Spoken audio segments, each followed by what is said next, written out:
Mike Roeth, can you please outline the activities of the NACFE? Yes, the NACFE is the North American Council for Freight Efficiency, and we're an organization that's a couple of years old, and our goal is to help the industry improve its efficiency and double the efficiency of moving freight around North America.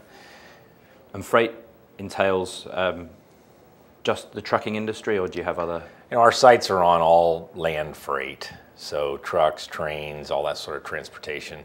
We're starting with tractor trailers as our area to focus. That's the largest consumer of fuel, biggest user of fuel in that space of tractor trailers. So in goods movement, that's where we're starting. But we plan to move then into medium duty trucks, small package delivery, any place where goods are moved across the country or from community to community, really.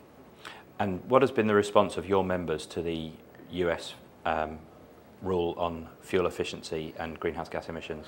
Yes, our membership is involved in a lot of different organizations, so they see us as, well, first of all, our membership's made of fleets, suppliers, both traditional suppliers to the trucking industry as well as new and emerging suppliers, and then other interested groups. So we have other nonprofits as well as other organizations that care about the work that we're doing. So they come to us for a lot of the facts surrounding this type of regulation, not the politics of it or what's good for one entity or another, but just the real facts. So we try to supply the data to others surrounding fuel efficiency of trucks, and the word from how the trucks are really used. So the word from the users, the truck drivers, the fleets. And so we are then able to give them credible, good information about the use of trucks and what's working, what's not working out in the field. And is this rule seen as a positive?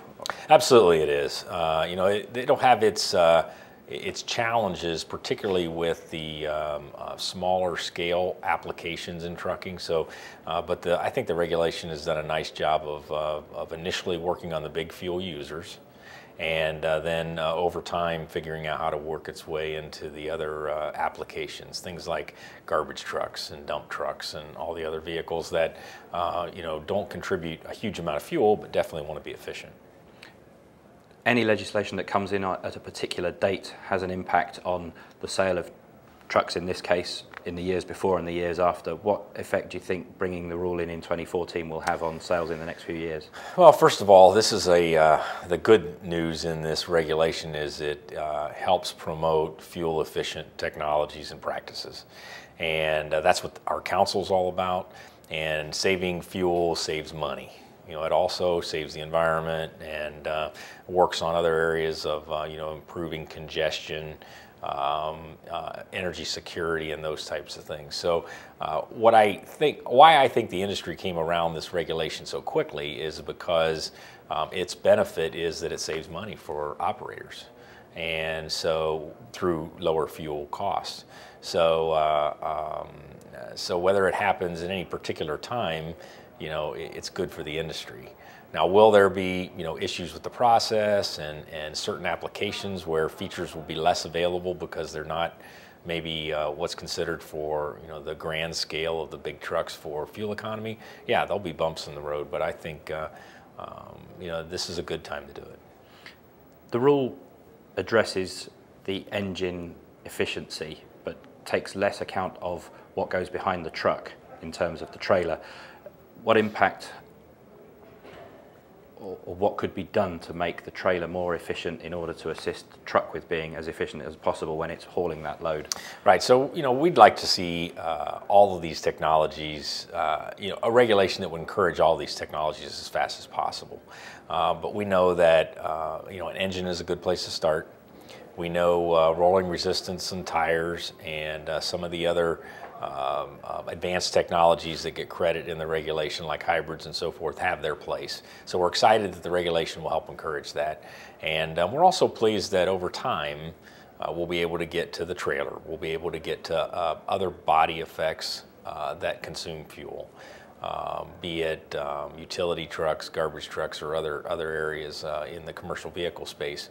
But let's figure it out, walk slowly, so that we don't have adverse consequences in the rule that affect us negatively. Has the NACFE or any of your members expressed a preference or identified key trends that will come through in order to meet this rule? Yes, and the NACFE is active in a study right now where we're looking at 60 technologies that have been available to truck fleets to buy. And we've asked them over the course of this summer, we've got 8 fleets in our study, and we've asked them over the past 8 years, which of these technologies did they buy? And so we're interested in how quickly did they adopt them, if at all. And maybe there's a few that they've adopted and decided to quit buying, so they're not working all that well for them. So those we will be publishing a report in January that will show the findings of this study, and that'll help define some of the trends. What do the fleets really see as successful early or current technologies for fuel efficiency? Thank you.